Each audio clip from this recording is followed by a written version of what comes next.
Hello friends and welcome to this video on Authentic English, and in this video I'm going to talk to you about the Canterbury Tales by Geoffrey Chaucer. Canterbury Tales are extremely important if you're preparing for some competitive examinations, but even if you're at college level, this video can be helpful for you because in this video I've chosen 3 important tales from 3 pilgrims, and a basic idea of the Canterbury Tales is also provided so that you can just revise everything in a short period of time that you've already studied. So without wasting much time, let's begin. But before that, I'd just like you to subscribe to my channel if you have not already done so, because I post videos regularly on literature that might help you in your revision and also help in understanding of crucial texts. So let's begin. The Canterbury Tales was a collection of 24 stories written in Middle English between 1387 to 1400. So this was written by Geoffrey Chaucer, and it was first published in 1387, and Chaucer kept on writing this till 1400. So it is a collection of 24 stories. Okay, so Chaucer was only able to complete 24 stories of the Canterbury Tales. Although Chaucer wished to write 120 stories, he died before he could do that.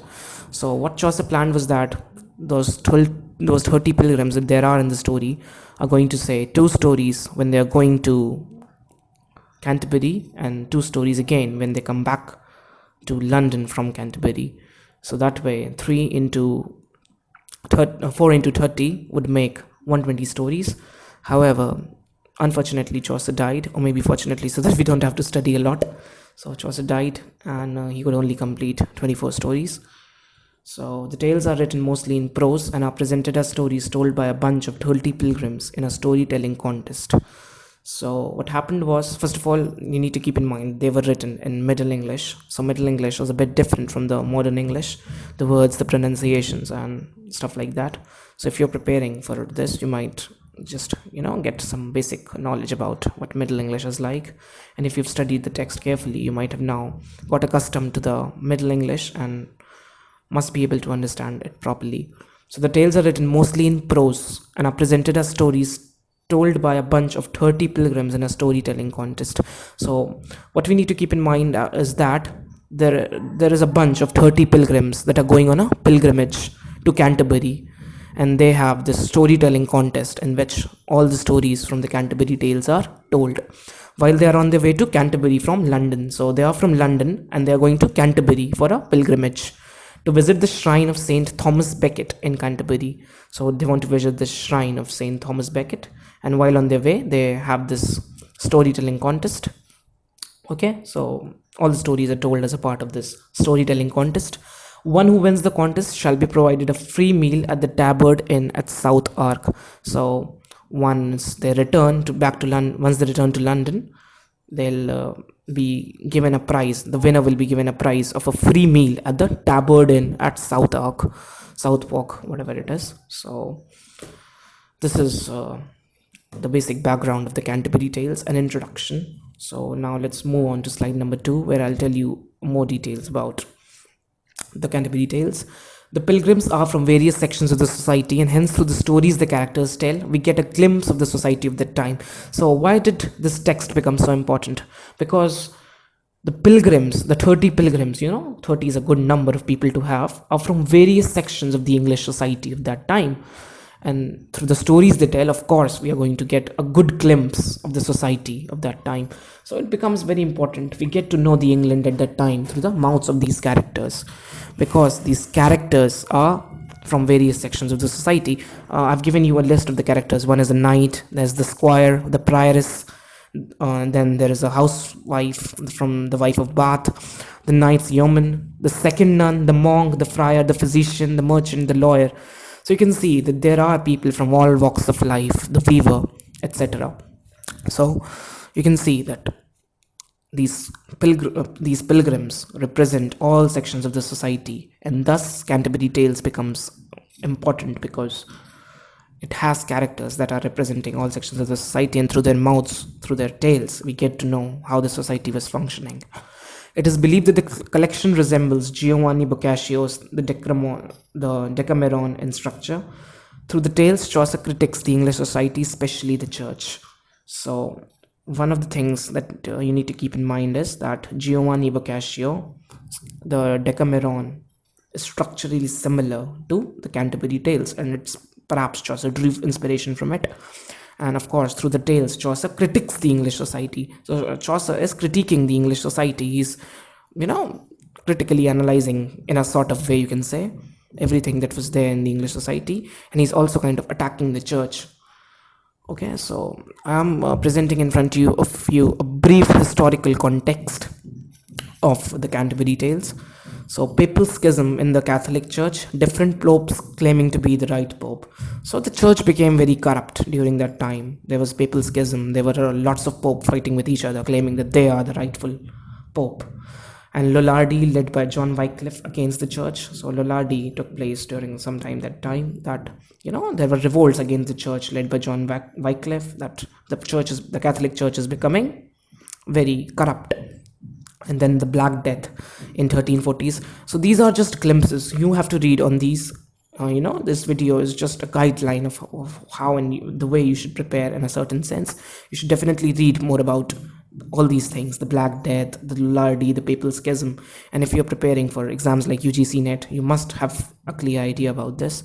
Black Death in the 1340s wiped off a majority of English population. Poor living conditions after the plague resulted in growth of tensions between the government and peasants, and the peasants' revolt took place in 1381. So after the Black Death, a lot of population was wiped out, and then the peasants could argue for better wages. So in 1381, they led a revolt against the government. So the peasants were becoming quite powerful at that time. So there was a lot of turmoil happening in England. England was in the midst of a political turmoil. So there was a lot of confusion and chaos in England at that time. And lots of things were happening. The church was becoming corrupt. And then the peasants were rising to more power. Okay, and then this Black Death, everything else. You need to read the historical context of the Canterbury Tales from a good book very thoroughly if you need to understand the age of Chaucer well. Chaucer himself had to move to Kent, so the political turmoil was so bad that Chaucer had to flee London and move to Kent. So I have put together 3 tales that I believe are extremely important from the competition point of view. So they are the Knight's Tales, the Wife of Bath's Tales, and the Prioress Tales. So we'll discuss them all in this video.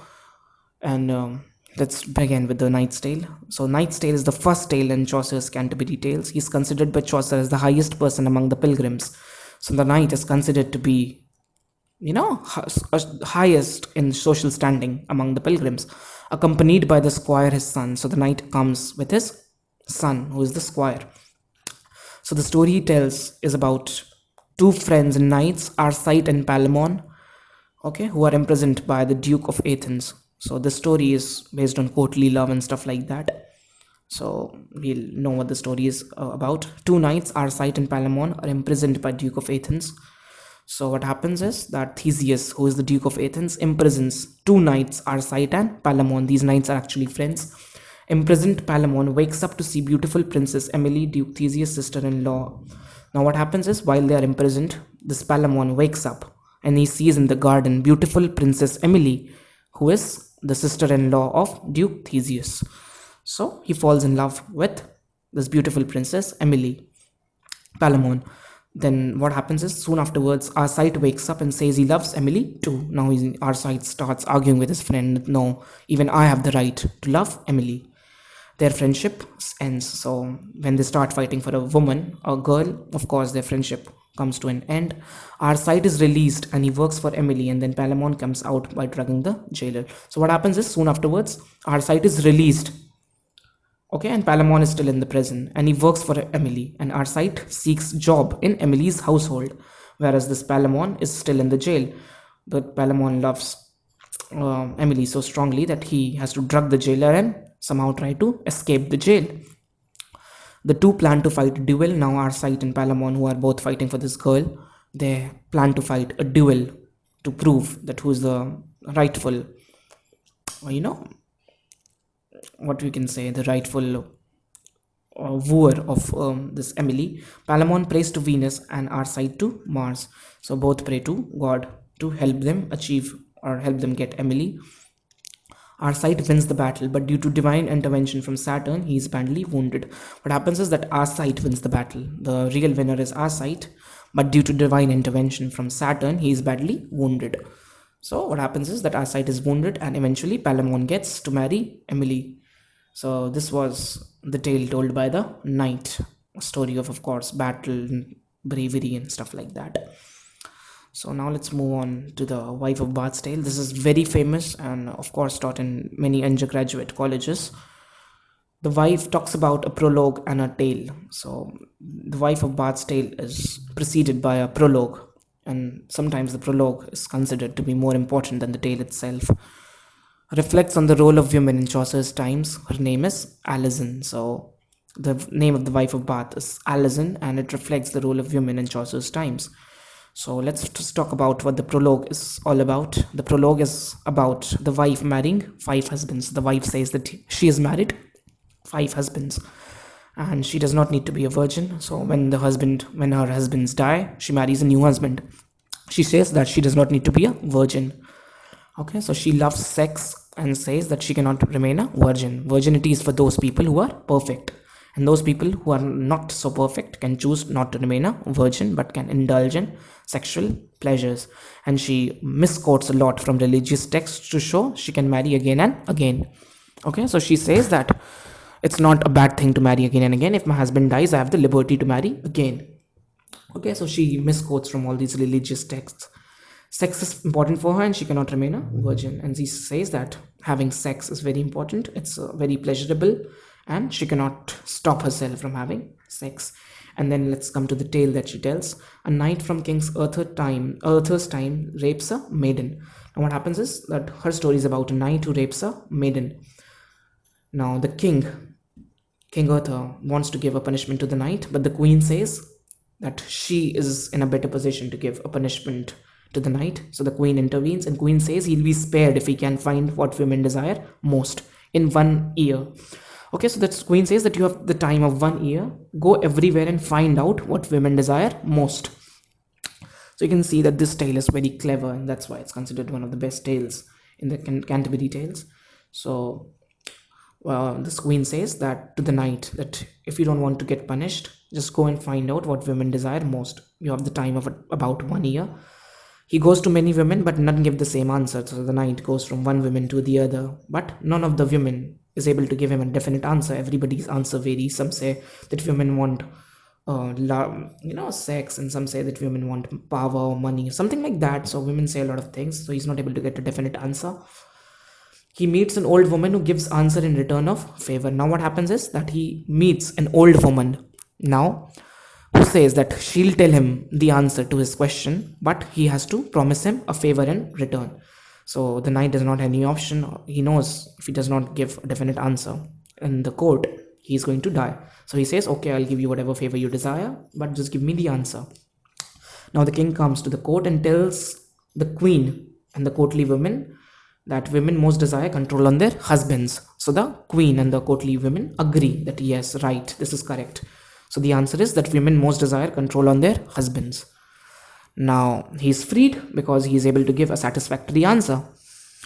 Now the old woman demands. Now the old woman has said earlier, that the knight will have to promise her a favor. Now the old woman says that you have to marry me. She says to the knight. Now the knight is aghast that he has to marry such an old woman. So, but the knight does not have any option. So the knight has to marry the old woman.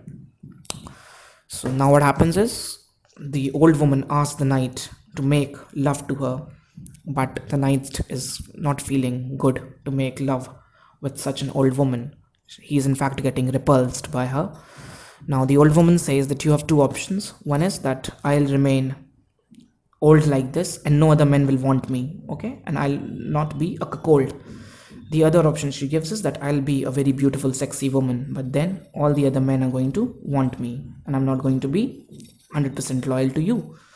So this old woman asks that you have 2 options, that you can choose either of them. So the knight says that okay, I'll do one thing, that it's up to you, whatever you want to do, you can do that. So now what happens is that this old woman turns into a beautiful girl, okay, and the knight is shocked.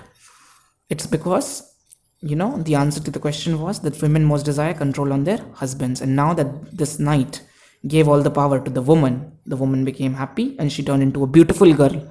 And in fact, a beautiful girl that is going to remain 100% loyal to the knight, and they lived happily ever after. So this was the tale told by the wife of Bath. And now let's come to the tale of the Prioress. Now, the Prioress tale is a tale about the enmity between the Jews and Christians. So its main theme is based on anti-Semitism, that is prejudice towards the Jews. Let's just discuss briefly what the tale is all about. So this tale is set in Asia, where Jews are living in a Christian city. And what happens is that these Jews are living in a Christian city. A Christian schoolboy lives in Jewish quarters. So a Christian schoolboy, a 7-year-old boy, is living in Jewish quarters. He sings Alma Redemptoris Mater every day as he passes through the Jewish streets. So this prayer is about Virgin Mary, and he sings this prayer daily as he passes through the Jewish streets. Now there is something in this prayer that offends the Jews, and the Jews decide to murder the boy and dump him somewhere in the drain or something like that. When his mother finds the body, now this schoolboy does not have a father. He's the son of a widow. When his mother finds the body, she sees him singing the same prayer.